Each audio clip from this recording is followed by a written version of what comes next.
Let's start the second episode of the day.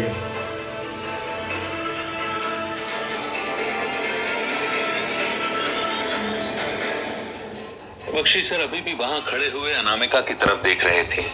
उन्हें उसे ऐसा देखकर अच्छा तो नहीं लग रहा था, लेकिन उन्हें पता था कि वो उसे ऐसा देखने पर मजबूर हैं और उसके चेहरे से उन्हें कहीं न कहीं करण की झलक भी आ रही थी। वो करण को ऐसे टाइम पर याद नहीं करना चाहते थे क्योंकि उन्हें पता था कि करण के साथ अब जो हुआ वो अनामिका सही कर देगी और वो हमेशा से अनामिका को करण के ऊपर मानते थे। लेकिन कहीं न कहीं उनके मन में ये बात चल रही थी कि जब अनामिका होश में आएगी तो वो किस तरीके से रिएक्ट करेगी। डॉक्टर इस बात का कोई क्लैरिफिकेशन नहीं दे पाए थे कि उसे होश में आने में कितना टाइम लगेगा, पर बख्शी सर चाहते थे कि वो जल्दी से जल्दी होश में आ जाए ताकि वो अपने परिवार की बर्बादी का बदला ले सके। अनामिका को शायद ये बिल्कुल भी आभास नहीं रहेगा कि जब वो कोमा में थी तो क्या क्या हो गया। वो जब उठेगी तो उसके सामने उसके माँ बाप नहीं होंगे, उसके चाचा नहीं होंगे और उसका भाई भी शायद कोमा में से न निकला होगा। तब बख्शी सर बस उसके अंदर जो भी गुस्सा होगा उसे आदित्य की तरफ ड्राइव करना चाहते थे। जिस दिन आदित्य फाइट कंपटीशन खत्म करके घर गया था, उन्होंने सोचा था कि उन्हें आदित्य से कोई नाता नहीं रखना है और वो उससे बदला नहीं लेना चाहते। लेकिन अब जब आदित्य ने सारी चीजों की हद पार कर दी है तो उन्हें उससे बदला लेना ही पड़ेगा, भले ही वो कितना भी ताकतवर हो। अब अनामिका को भी उतना ही ताकतवर बनना होगा और उसे वैसा ही बनाना होगा जैसा आदित्य अपने आप को देखता है। जब वो ये बात सोच रहे थे तब उन्हें अपने आप पर प्राउड फील हो रहा था। वो कहीं न कहीं इस बात को सोच रहे थे कि आखिरकार उन्होंने अपनी जिंदगी को उस तरीके का बना ही लिया जैसा सुशील और करण चाहते थे। उन्हें इस बात का अंदाजा भी था कि अगर वो थोड़े दिन पहले ही ये स्टेप ले लेते तो अभी सुशील और करण दोनों जिंदा होते। अगर वो उन दोनों के साथ आदित्य के परिवार को बर्बाद करने की कोशिश करते तो शायद वो अभी तक सही सलामत होती। लेकिन बख्शी सर को पता था कि वो अब अपनी गलती के पीछे हर दिन और हर पल रो नहीं सकते, क्योंकि उन्हें अनामिका के रूप में एक अपॉर्चुनिटी दिख रही है और उन्हें हर हालत में उसे ग्रैब करना ही होगा। तब ये सारी बातें सोचते हुए वो आगे बढ़े और उन्होंने अपने हाथ में रखे हुए फल को अनामिका के पास वाली टेबल पर रख दिया। वहां पर हार्ट मॉनिटर, ऑक्सीजन सिलेंडर और बहुत सारे मेडिकल इक्विपमेंट्स रखे हुए थे जो हर समय अनामिका की बॉडी को स्कैन कर रहे थे। वहीं बेड के पास एक बोतल लगी थी जिसकी सिरिंज अनामिका की नसों में जा रही थी और उस पर असर कर रही थी।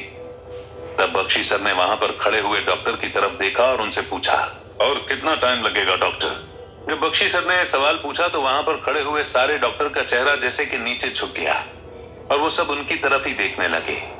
बख्शी सर जब जब यहाँ पर आते थे तो वो दिन में 2 या 4 बार इस सवाल को पूछ लेते थे और हर बार डॉक्टर उन्हें बस एक ही जवाब देते थे, लेकिन फिर भी जैसे बख्शी सर को वो जवाब सुनना अच्छा लगता था और इसीलिए वो सवाल को बार बार पूछने की कोशिश करते थे। तब वहां पर खड़े हुए सीनियर डॉक्टर ने बख्शी सर से कहा, सर हमें अभी भी कोई क्लैरिफिकेशन नहीं मिल पाया है। अनामिका की हार्ट बीट नॉर्मल है, उसके ब्लड में ऑक्सीजन लेवल भी नॉर्मल है और उसे कोई प्रॉब्लम भी नहीं है।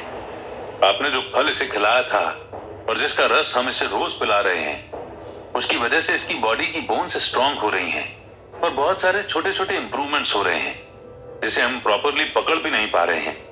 लेकिन ये कोमा में से कब बाहर आएगी, शायद उसका क्लैरिफिकेशन हम नहीं दे पाएंगे। दरअसल एक पूरी प्रोसेस है जो ह्यूमन माइंड को फॉलो करनी पड़ती है और अगर हमने उसे ट्रिगर करके जल्दी करने की कोशिश की तो अनामिका परमानेंटली कोमा में भी जा सकती है, तो शायद वो कभी भी ना उठ पाए। जब बख्शी सर ने उनकी उस बात को सुना तब उन्हें ऐसा लगा कि जैसे वो रोज वाली बात को ही वापस से सुन रहे हैं, जो एक रिपीटेड स्क्रिप्ट की तरह लग रही थी। उन्हें थोड़ा गुस्सा आने लगा। वो नहीं चाहते थे कि डॉक्टर उन्हें इतना नेगेटिव जवाब दे और उसके बाद ये कहे कि अनामिका परमानेंटली कोमा में जा सकती है। उन्हें थोड़ा बुरा लगा और यही बात सोचकर उन्होंने कहा, डॉक्टर तुम यही सेम जवाब मुझे रोज देते हो और मैं रोज यही पूछता रहता हूँ कि आखिर ऐसी क्या प्रॉब्लम है जो तुम ढूंढ नहीं पा रहे हो। क्या तुम मुझे थोड़ा सा जस्टिफाई कर पाओगे? मुझे अनामिका की बहुत ज्यादा जरूरत है और शायद मैं अभी से ज्यादा टाइम कोमा में नहीं देख सकता। बख्शी सर इतनी बात कहकर अनामिका के चेहरे पर ही देख रहे थे। उन्हें वो बहुत ही मासूम सा लग रहा था। आज वहां खड़े हुए सारे डॉक्टर को बख्शी सर की टोन में एक बेचैनी महसूस हो रही थी जो आज तक उन्होंने फील नहीं की थी। आज तक उन सबको बस यही लग रहा था कि बख्शी सर अपनी पोती को ट्रीट करना चाह रहे हैं। लेकिन आज उन्हें समझ आ रहा था कि जैसे बख्शी सर अनामिका का किसी चीज के लिए इंतजार कर रहे हैं और बस इसलिए वो सारी चीजों को जल्दी जल्दी करना चाहते हैं। जब डॉक्टर को ये बात समझ में आई तो उसने बख्शी सर से कहा, सर मैं समझता हूं कि आप जो बात कह रहे हैं वो बिल्कुल सही है और हम आपको रोज एक जैसा जवाब देते हैं, लेकिन हम ऐसा करने में थोड़े से मजबूर हैं। हम हमारी पूरी कोशिश कर रहे हैं पर शायद ये प्रोसेस ढंग से पूरी नहीं हो पा रही है। दरअसल अनामिका को मेडिकल इंड्यूस्ड कोमा है जो किसी ड्रग की वजह से होता है। हमें ऐसा लगता है कि जिस चाकू की वजह से अनामिका की गर्दन में छेद हुआ था और उसका इतना सारा ब्लड निकल गया था, उस चाकू में कहीं न कहीं एक वेनमस पॉइजन लगा हुआ था और वो बस अनामिका की बॉडी पर इस तरह असर कर गया कि उसने उसे कोमा में डाल दिया। हम पूरी कोशिश कर रहे हैं अनामिका की बॉडी से उस पॉइजन का हर पार्ट निकालने की, क्योंकि जिस दिन वो पॉइजन उसकी बॉडी से बाहर निकलेगा उस दिन अनामिका पूरी तरह होश में आ जाएगी। लेकिन प्रॉब्लम बस इतनी सी है कि वो पॉइजन अनामिका की बॉडी के अंदर जाकर धीरे धीरे फैल रहा है। हम अगर एक दिन बैठकर एक पार्ट को निकालते हैं तो अगले दिन दूसरा पार्ट अपने आप को स्ट्रॉन्ग करके अपने नए बॉन्ड बना लेता है। इस वजह से प्रोसेस में ज्यादा टाइम लग रहा है, क्योंकि हम धीरे धीरे करके उसे पूरा निकालने की कोशिश कर रहे हैं। मीन टाइम में अनामिका की हेल्थ का भी ध्यान रखना पड़ता है, क्योंकि अगर हमने कोई भी मिस्टेक की तो शायद उसकी जान भी खतरे में आ सकती है। इसलिए हमें धीरे धीरे काम करना पड़ रहा है। जब बख्शी सर ने डॉक्टर की बात सुनी तब पहली बार उन्हें उनकी बात कन्विंसिंग लगी और उन्हें समझ आया कि कहीं न कहीं ये उनकी ही गलती है कि अनामिका कोमा में गई। उन्होंने ही अनामिका को वो पॉइजन दिया था और उसे अपने चाकू पर अप्लाई करने को कहा था ताकि वो आदित्य पर हमला कर सके और उसे मार सके। उन्हें पता था कि ये पॉइजन कितना खतरनाक है, लेकिन उन्हें पता नहीं था कि आगे क्या होने वाला है और शायद यही उनसे गलती हो गई। उस फाइट के दौरान अनामिका ने ही पहली बार आदित्य पर अपने चाकू से हमला किया था और उसकी बॉडी पर कट लगाया था, लेकिन फिर भी उसे कोई असर नहीं हुआ था। उस टाइम बख्शी सर को समझ में आ गया था कि वो आदित्य को जितना स्ट्रांग समझते हैं वो उससे भी कहीं ज्यादा स्ट्रांग है और शायद यही प्रॉब्लम उनके लिए आगे जाकर उनके दुख का कारण बन गई, जहां पर उन्होंने सुशील और करण को अपनी जिंदगी से खो दिया और शायद उनका परिवार पूरी तरह बर्बाद हो गया। जब वो ये बात सोच रहे थे तब उन्होंने डॉक्टर की तरफ देखा और उससे पूछा, डॉक्टर रिसर्च तो मैंने भी की है, मुझे पता है कि वो पॉइजन कितना खतरनाक था और किस तरीके से काम कर सकता है। असल में वो पॉइजन किसी और को मारने के लिए था और उसका असर अनामिका पर हो गया। मुझे कभी पता ही नहीं चला, लेकिन मुझे ये बताओ कि जब मैंने इंटरनेट पर पढ़ा तो मुझे ये पता चला कि अगर हम कोशिश करें तो मेडिकल इंड्यूस्ड कोमा से पेशेंट को बाहर निकालने के बहुत सारे तरीके हैं। क्या हम उन सभी तरीकों को फॉलो करेंगे तो ये प्रोसेस जल्दी नहीं हो जाएगी और क्या अनामिका जल्दी होश में नहीं आ पाएगी? जब बख्शी सर ने अपने सवाल को पूछा तो वो सभी डॉक्टर्स की तरफ देख रहे थे। उन्हें दिख रहा था कि चारों डॉक्टर अपने मन में कुछ कुछ सोच रहे हैं, लेकिन वो बख्शी सर से कह नहीं पा रहे। उन्हें 2 सेकंड के लिए लगा कि शायद वो पैसों के लिए ही चिंता कर रहे हैं और तब बख्शी सर ने उन सबसे एक साथ कहा, देखो डॉक्टर, अगर तुम पैसों की चिंता कर रहे हो तो उसके बारे में मत सोचो। मेरी जितनी भी जायदाद है मैं सब कुछ लगाने को तैयार हूं, लेकिन बस मुझे अनामिका जिंदा चाहिए और चाहे कुछ भी हो जाए, मैं कितना ही सड़क पर क्यों ना आ जाऊं, मुझे बस अनामिका के जिंदा होने की परवाह है।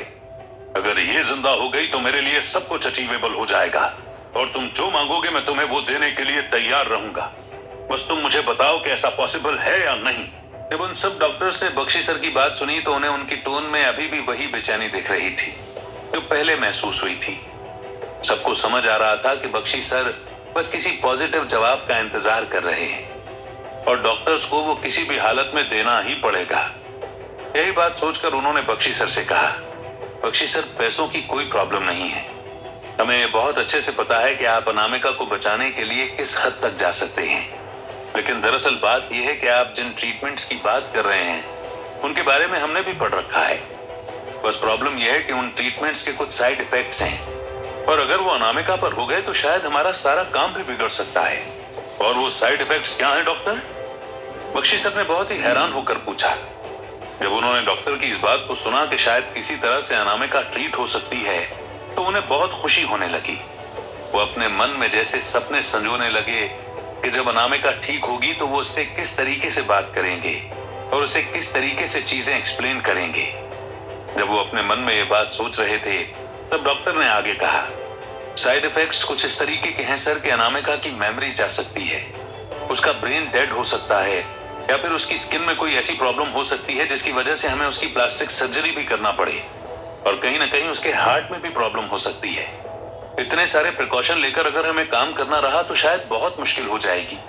उसकी हेल्थ पर फोकस करना हमारी फर्स्ट प्रायोरिटी है, और इसलिए हमने आज तक उन ट्रीटमेंट्स की तरफ नहीं देखा। लेकिन अगर आप कहेंगे तो हम ऐसा कर सकते हैं। जब बख्शी सर ने डॉक्टर की बात सुनी तो उन्हें समझ में आ गया कि अब उन्हें एक ऐसा फैसला लेना ही पड़ेगा जो शायद उनकी जिंदगी भी बना सकता है और बिगाड़ भी सकता है। तब उन्होंने अनामिका की तरफ देखा और डॉक्टर से कहा, तुम्हें जो भी सही लगता है वो करो डॉक्टर, मुझे अनामिका बस जिंदा चाहिए। इसकी हेल्थ का तुम ध्यान रखो और सारे साइड इफेक्ट्स का भी। अगर कोई भी साइड इफेक्ट इसकी बॉडी पर काम करता है तो मैं उसे ट्रीट करवाने के लिए भी तैयार हूँ, लेकिन बस मुझे ये होश में जल्दी से जल्दी चाहिए और मैं इसे बहुत जल्दी ही चलता फिरता हुआ देखना चाहता हूँ। बख्शी सर इतनी बात कहकर बस अनामिका के चेहरे पर ही देखते रहे। उन्हें पता था कि वहां पर जो आंखें बंद करके लेटी हुई है वो अब उनकी पोती नहीं है, बल्कि एक वेपन है जिसे वो थोड़े से दिन में जगाने वाले हैं और अपनी जिंदगी का एक नया मिशन बताने वाले हैं। फिर सारी चीजें उनके हाथ में ही होंगी, जैसा हमेशा होता आया है।